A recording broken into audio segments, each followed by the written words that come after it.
New Thought Media Network. We are a global broadcast network of positive music, media, and entertainment, inspiring humanity's evolution along the journey of enlightenment and creating a world of love, peace, empowerment, and prosperity for all. New Thought Media Network.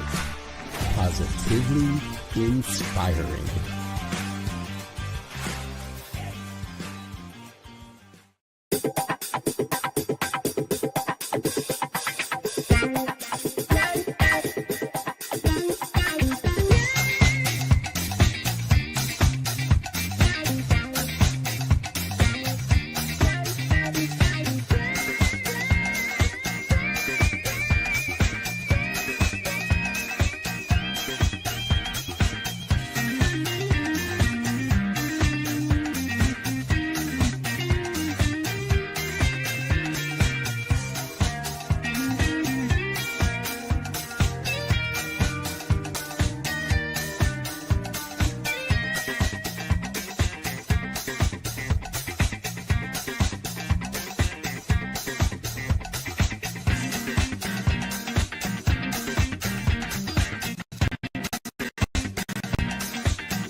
And hello again, dear ones. Dr. Robert with you here on a Saturday morning. It's 9 a.m. on the Mountain Time Zone, and that means it is time for our Science of Mind and Spirit conversation series. So grateful that you're with us. We've got about 40 minutes here together today, so feel free to hit the like button, the share button, the subscribe button. Let your friends and family know what we're doing here on New Thought Media Network, and grab a beverage. Thanks for joining me here this morning. This is your first time with us. What we do is, beginning at the start of the year, we study the Science of Mind textbook by Ernest Holmes, chapter by chapter. And then after we run out of chapters, which happens in the middle of July, then we move over and we look at resources from the Science of Mind Archives, Science of Mind Archives and Library Foundation. They are a great partner and friend, and we're so excited to work with them. And we're gonna a little sneak peek. We're doing something special with the archives later this year. So you'll be hearing more about that after the holidays. Good morning, Roy. Good to see you again, my brother. It's been a while since I've seen you on this program. I'm sure you've been here, and I just haven't seen you. So grateful to see you. Glad you're with us this morning.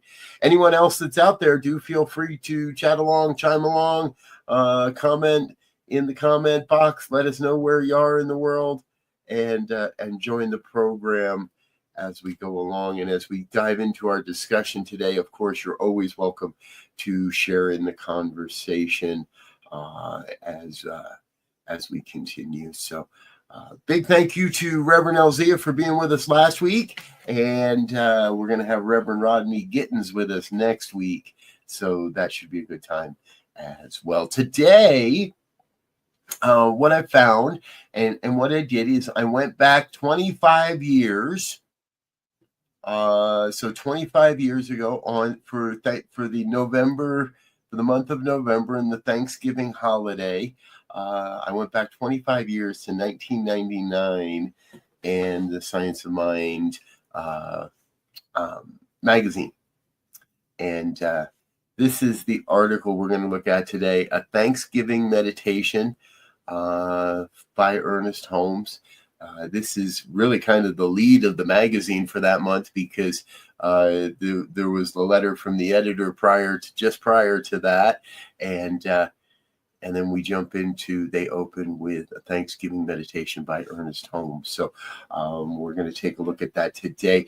If you would like your own copy to follow along, there is a link in the description to the archives page where you, if you are a member, you can download this for free. If you're not a member, I think it costs $1 or $2 to download the issue. Good morning, Dr. Sherry. Good to see you. Thank you for being with us here this morning. And Roy says that Eric is there listening as well. Glad you're with us, Eric. Shea Bird, good to see you, dear one. It's shaping up to be a beautiful day in Colorado here. I say that for sure.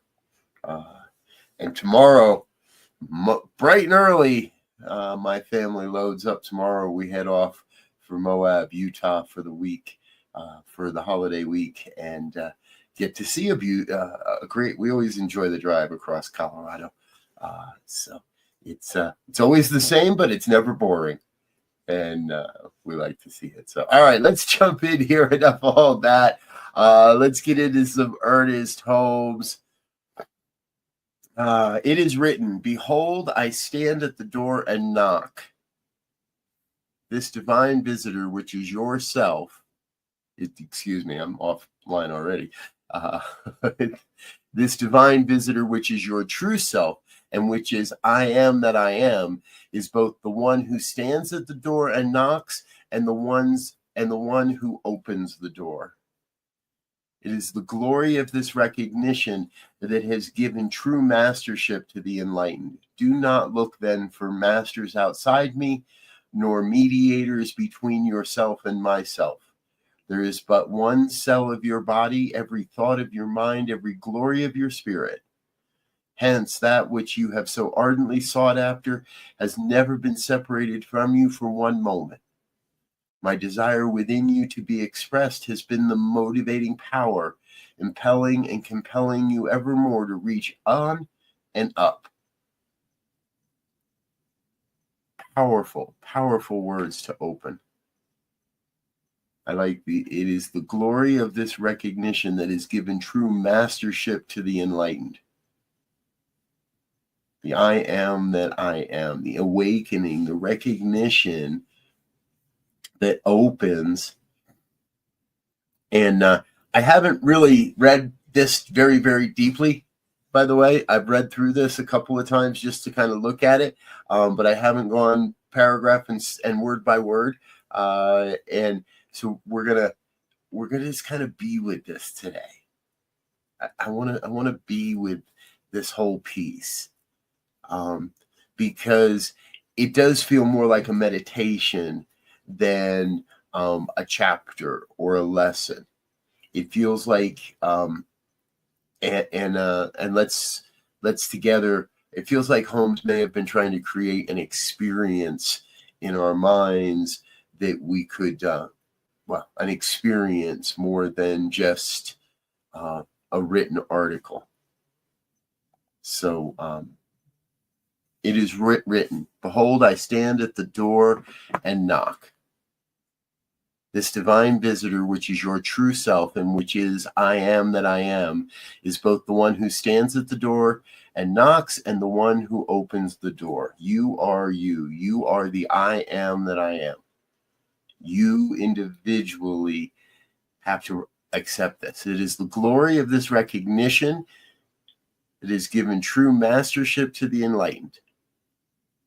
Do not look then for masters outside me, nor mediators between yourself and myself. So now this feels as if it is the divine, as if it is God that is speaking directly to me. But there is one cell in your body, every thought of your mind, every glory of your spirit. Hence, that which you have so ardently sought after has never been separated from you for one moment.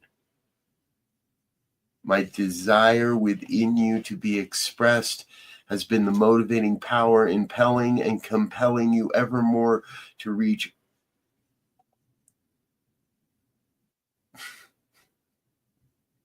He's creating an experience and I'm creating a missed experience. My apologies. All righty, folks. I have given it up here. I have made the massive mistake of jumping ahead 2 paragraphs. Let's try it all again. It is the glory of this recognition. Okay, it is the glory of the recognition that I am that has given true mastership to the enlightened. Do not then look for masters outside me, nor mediators between yourself and myself. There is but one self who needs no mediator. Notice Holmes is using his capital letters here to denote the divine. This self is immediate, present, and available. Any thought or belief that would seek to separate I am that I am from that which you are would be an illusion. All right, here we're going to talk for a minute, because I like that line. And I want us to remember that. Any thought or belief that would seek to separate I am that I am, and Holmes is using that whole phrase as the divine, as that God figure, the divinity, the one.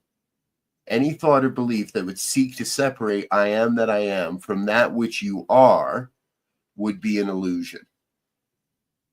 No matter how lofty its concept, nor how sacred its purpose. Nothing, anything that feels like separation has to be recognized as the illusion.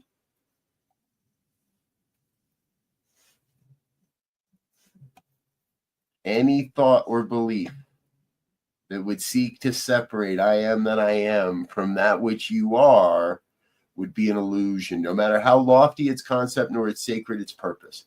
For it would seek to deny the ever-present I am, the completeness of my perfection, the God within you, the inspired thought back of your act. Your true self constitutes the only mediator between the visible and the invisible. I am that self. You are that. That I am is the true self. Be still then and know that you are one with me, and my being in you is your personality. It is also your body, mind, spirit, and every cell of your body, every thought of your mind, every glory of your spirit. Hence, that which you have so ardently sought after has never been separated from you for one moment. My desire within you to be expressed has been the motivating power, impelling and compelling you evermore to reach out, on, and up. When the recognition comes within you of this I am that I am, you will have discovered your true Savior, your true relationship as a child of God. And you will know that as a child of God, you are a projection of myself, forever different from any other projection, immortal, yet forever expanding. Immortal, yet forever expanding. Your true relationship as a child of God. And we can change that. I've always wanted to change. I don't like to set up the child-adult relationship between myself and God. I invite you to change that. You're an adult, an expression, a conduit, an avenue through which God takes form, but you are not subservient. You are not younger and unlearned. You do not need the wise direction and counsel of a higher being. We need a more intimate relationship with the divine and with God.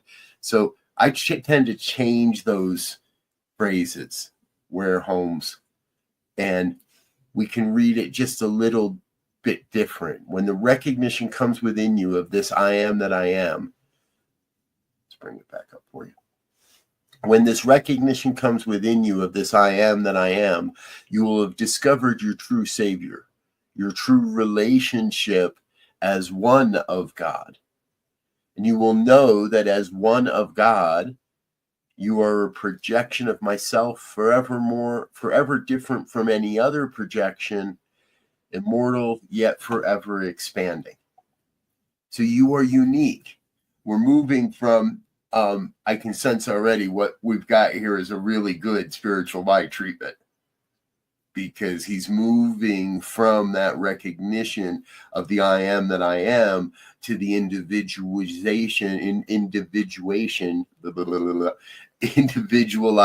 that I am into the you and the me, and reminding that it is each of us. This mystery of unity and multiplicity without division I have already proclaimed through the enlightenment of the ages. But only the enlightened have understood my meaning. The unenlightened have not even realized that those who do not understand me were even as they. They thought they were different. They believed them to be great prophets, great mediators, governed by invisible masters, controlled by those whom they had called saints. But since I create both saint and sinner, know neither big nor little, good nor bad, and being ageless, since I create all ages, I am that which reveals and that which is revealed. So this is by far the divine word of God, the divine voice of God. And he sets up this hierarchy back here of the enlightened and the unenlightened. And remember, I firmly teach that enlightenment is a journey. We are all enlightened beings. How much we shine that light, how well we know how to shine that light, all but there is nothing there. I do not believe there is such a thing as an unenlightened being. There are just those that may have tuned their light, turned their light, dimmed their light so much that they appear to be dark beings, but they are still at the core, at the origination, at their nature, a being of light, a light being. Good morning, Linda. Good to see you, dear one. Glad you're with us. If you're just joining us, we're talking about a piece from the Science of Mind and Ernest Holmes from back in 1999. All right, so let's where were we? We were back here. So at the bottom of page 7, this mystery of unity and multiplicity without division, I have already proclaimed through the enlightened of the ages. All right, so remember, this is the voice of God now. So he is saying that everything that needs to be known about unity and multiplicity, duality, has already been expressed through the enlightened of the ages. But only, he is saying, have the enlightened understood these things. Those that are not have yet to understand all these. And he sets us up in this duality, but then immediately starts to take it all back. And again, I think this is a more experiential piece than I'm giving it credit for. But since I create both saint and sinner, know neither big nor little, good nor bad, and being ageless, since I create all ages, I am that which reveals and that which is revealed. And the stone which the builder rejected has become the chief stone of the corner, for the vulgar did not know that which even the high priest failed to recognize, that the ark of my covenant was in the sanctuary of their own soul, that the scroll of life concealed in this ark had inscribed on it merely these words, I am. Oh, yeah. Yeah. The ark of our soul.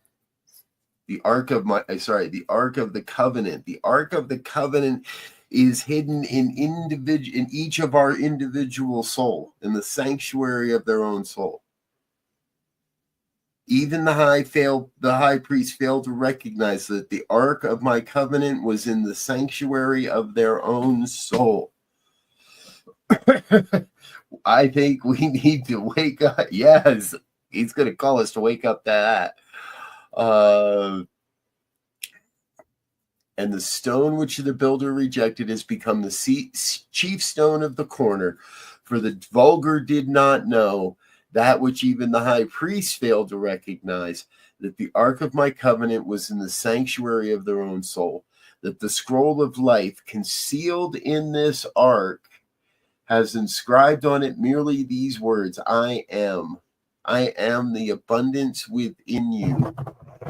I am come that you might have a more abundant life. To those who know not their true nature, Believing themselves separated from good, I am come. To those weary with disappointment and struggle who have sought life outside themselves, I point the way to certain salvation. I am in the midst of you is mighty to heal, to comfort, and to prosper. I have come to arouse you from your long dream of separation, from your night of despair. The dawn has come. The sun of truth rises over the horizon of ignorance. The light dissipates the darkness. The morning dew is upon the petals. They glisten in the sun. I am that sun of truth dwelling within the sanctuary of your heart. I am the morning star guiding you to the manger of your salvation, wherein lies the child born from your own consciousness. This inner life is your only savior, the creator of your destiny, the arbiter of your faith.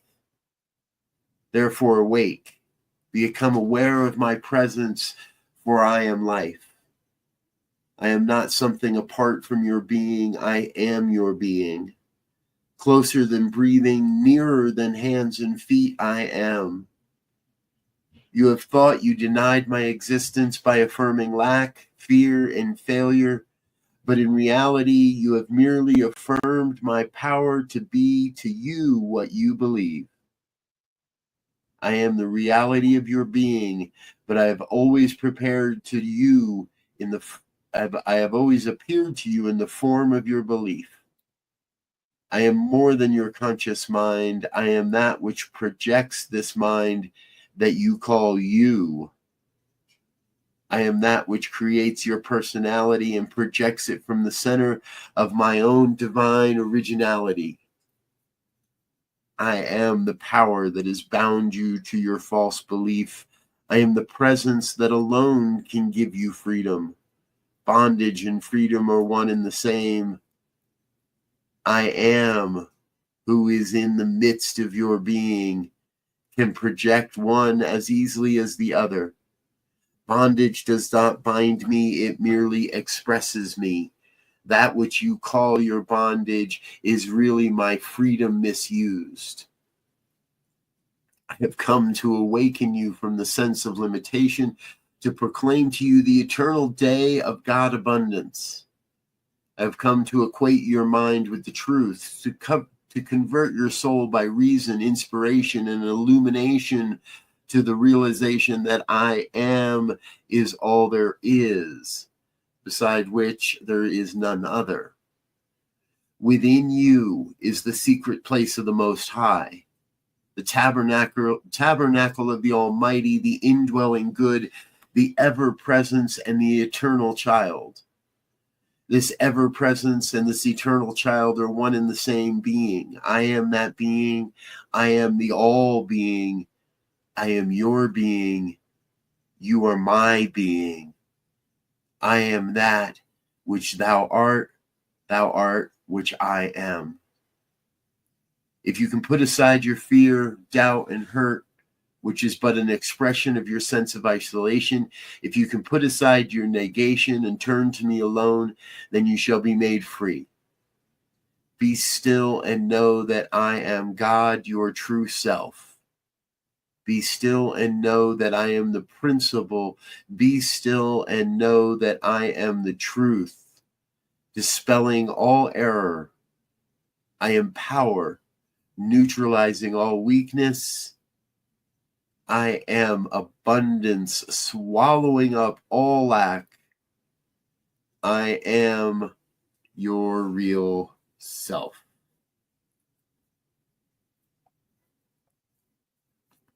Wow. Good morning. Okay.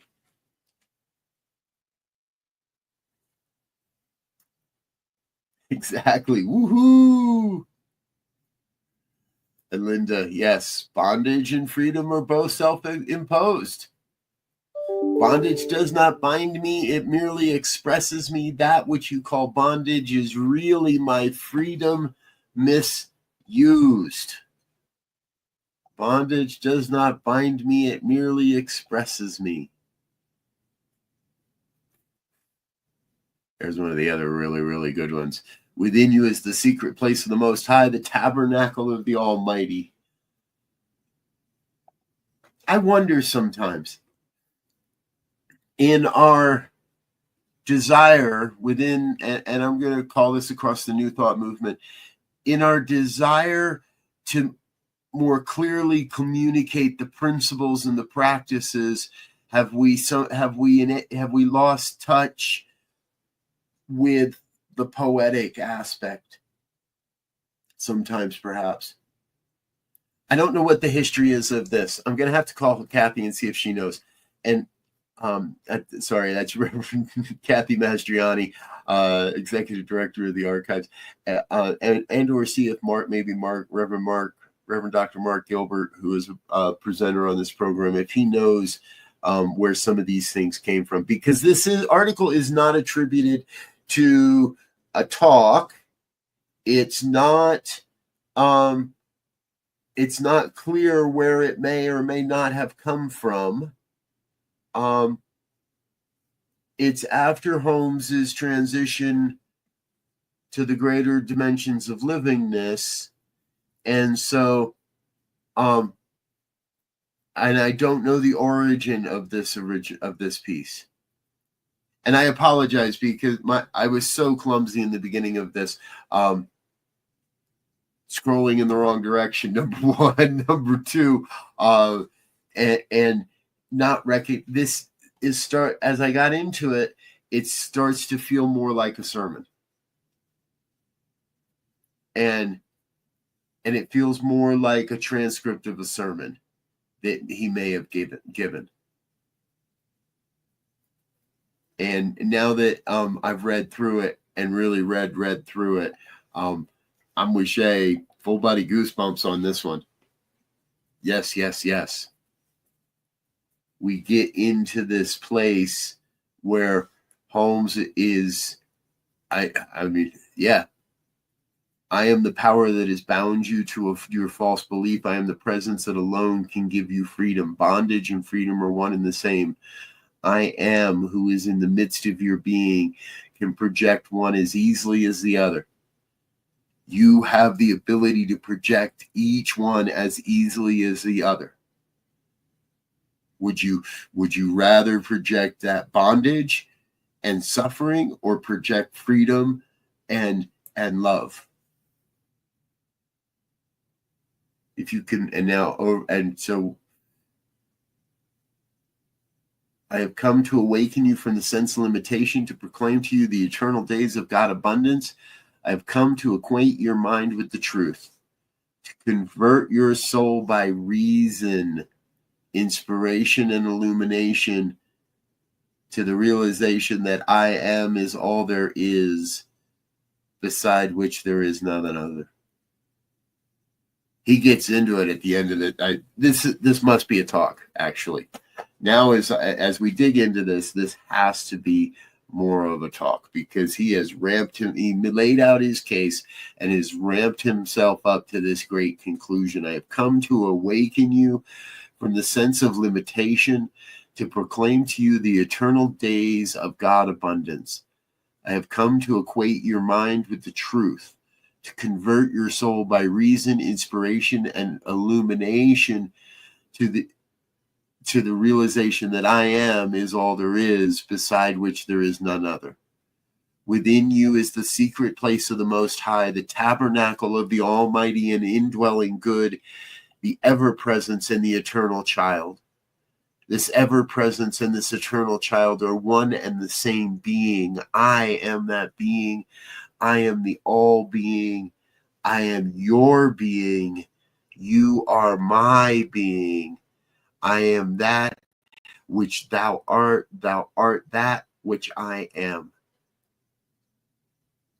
If you can put aside your fear, doubt, and hurt, which is but an expression of your sense of isolation, if you can put aside any negation and turn to me alone, then you shall be made free.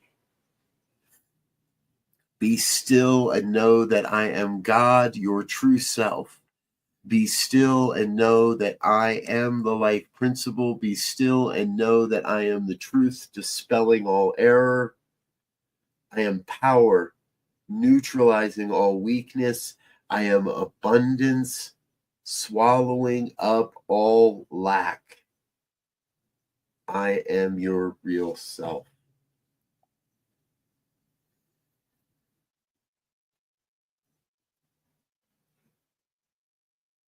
I want to turn that into a video. What do you think? Should I do the voiceover and turn that into a video? Throw some images, some animation, give it a character, give it a... Yes, yes, yes, yes, Linda, exactly. We must let go of seeing ourselves as respectable receptacles of or victims of bondage. Exactly. Yes, yes, yes. It is so poetic. Thank you for seeing that, Shay. And yeah, perhaps I we'll we're gonna, yeah, I think we're gonna give this a run and turn it into a video. Not today, not this coming week. This one might be a little while before I get around to it. It's a long piece, probably 10 minutes at least to read that and give it true all the way from the beginning and give it inflection and to, but here's okay. I love how spirit works. Folks, and I want to remind everybody, I have to jump on. We've only got a little bit of time left here today. I do have another commitment, the affiliated New Thought Network, with our dear brother, Reverend Eamon Duffy from the New Thought Men's Community, and Reverend Dr. Michelle Whittington, the executive director of the affiliated New Thought Network, have a workshop that they're presenting today. It starts at the top of the hour, and guess who got to be the tech guy? Yeah, so we're going to wrap this up here in about 10 minutes or so, so I can get over to that. So if you have questions on today's piece, feel free to drop them in the comments. If you have something you'd like to share, please feel free to do that as well. And this really does inspire me, this piece. That's what's so great.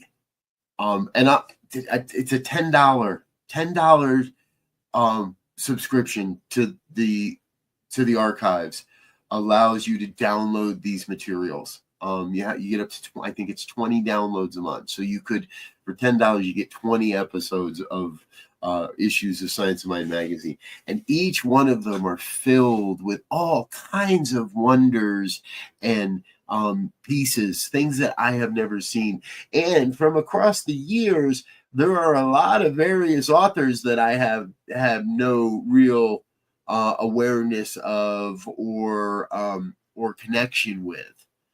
For myself, this was just prior to finding the New Thought movement and finding the Science of Mind philosophy and finding the United Church of Religious Science. I used to have a whole crate full of back issues of the 2000s of these issues in the 2000 years, because that's when I was first becoming active in this philosophy. And so to go back 25 years and look at what was happening and how people were interpreting Holmes at that time, how they were presenting the material. So I think it is time to number one, update some of this information, some of these pieces. I think a video of this is in order and would do really well. And I also think that there's a challenge here for the ministers of New Thought across all the various brands and branches of New Thought to plumb the depths of the archives, whether it's the Unity archives, the Science of Mind and Spirit archives, the Addington archives, various New Thought archives that are out there, to plumb those depths and look back at some of these presentations, but also learn how this philosophy has evolved. This philosophy is not the same today as it was in the 1920s. we're coming up on 100 years of the 1926 edition of the Science of Mind magazine. Life has changed. Our understanding of life has changed. People come to this philosophy with a higher understanding, a greater understanding of the principles and often the practices that we teach, where 50, 60, 20, even as little as 25 or 30 years ago, some of this stuff would be groundbreaking and goes beyond where, so the people today, I think, well, we've been saying this, I've heard ministers saying this for a decade or more now. People come into this these groups and this philosophy with a greater understanding of the basic principles than ever before. And we don't need to spend as much time on the basics. The time to evolve, to grow, to move into a more demonstrated experience of this, living this, not just teaching it, not just talking about it, but out in the world demonstration of this in our supermarkets, in restaurants, when we're in community.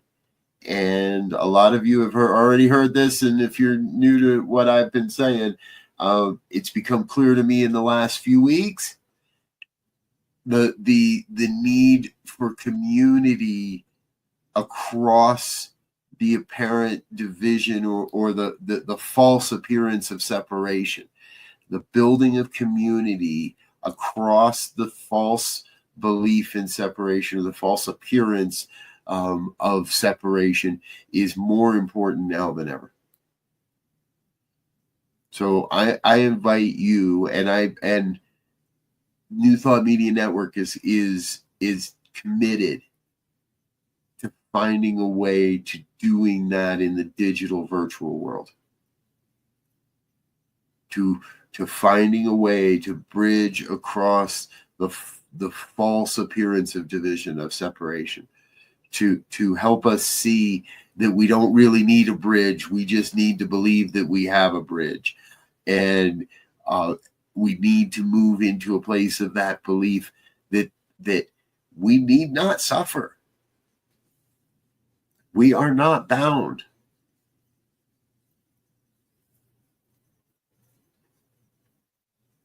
We are not bound.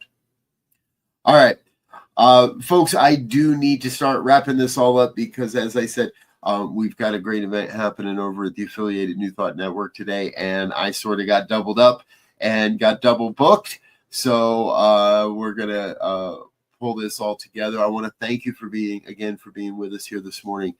It's always a great time to have these opportunities. And next week, Reverend Rodney Gittins will be with us.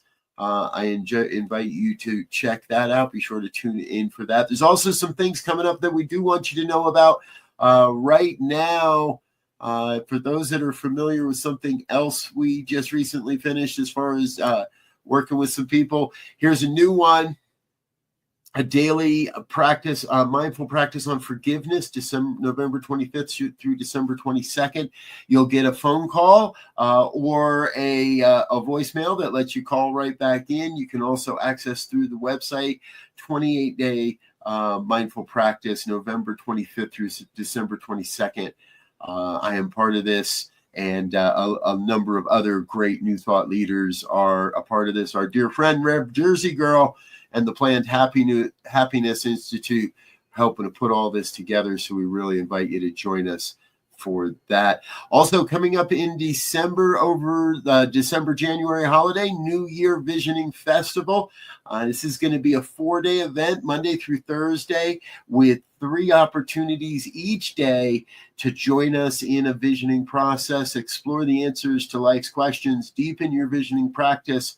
You're welcome to attend as many sessions as you like. Attend one or attend all 12. I'm going to be attending all 12. Join us for a New Year's Visioning Festival and get the new year kicking off strong in your visioning practice. Thanks again for being with us, folks. I'm going to, before we go, we do want to say one last big thank you to our organizational sponsors and individual donors. So please don't go away just yet. Stay with me for one more minute. I'll be right back after this. Please help us say thank you to our organizational sponsors, including the Hefferland Foundation, Affiliated New Thought Network, International New Thought Alliance, Science of Mind Archives and Library Foundation, Center for Spiritual Living Denver, Center for Spiritual Living Midtown, New Thought Philadelphia, Planned Happiness Institute, Summit Center for Spiritual Living, One Heart Retreats, Center for Spiritual Living on the Lake, Unity Kitchener, Unity Spiritual Center Ottawa, Om Center for Spiritual Living, Satya Center, Begin Within Ministries, Center for Spiritual Living North Jersey, Unity of Savannah, and the Center for Spiritual Living Seattle, as well as all of our individual donors. Thank you for being part of the New Thought Media Network. Please like, share, and subscribe. New Thought Media Network, positively inspiring. Yes. Thank you to all of our organizational sponsors and individual donors. If you'd like to learn more about how you can support the New Thought Media Network financially and help us take these messages out into the world, please visit our website, ntmedia.org. That's ntmedia.org. Click on the donate button, make it a monthly donation, and we'll include you in the next version of our thank you video. All right, that's about all I've got today, folks. Thanks again for being with us. Remember, if you have something you'd like us to cover in the world of New Thought, something specific from the archives you think our guests, our hosts should be talking about, let us know. Send an email, info@ntmedia.org, and we'll take that into consideration. I'm Dr. Robert. Until next time, I want to wish you peace and richest blessings. Bye now.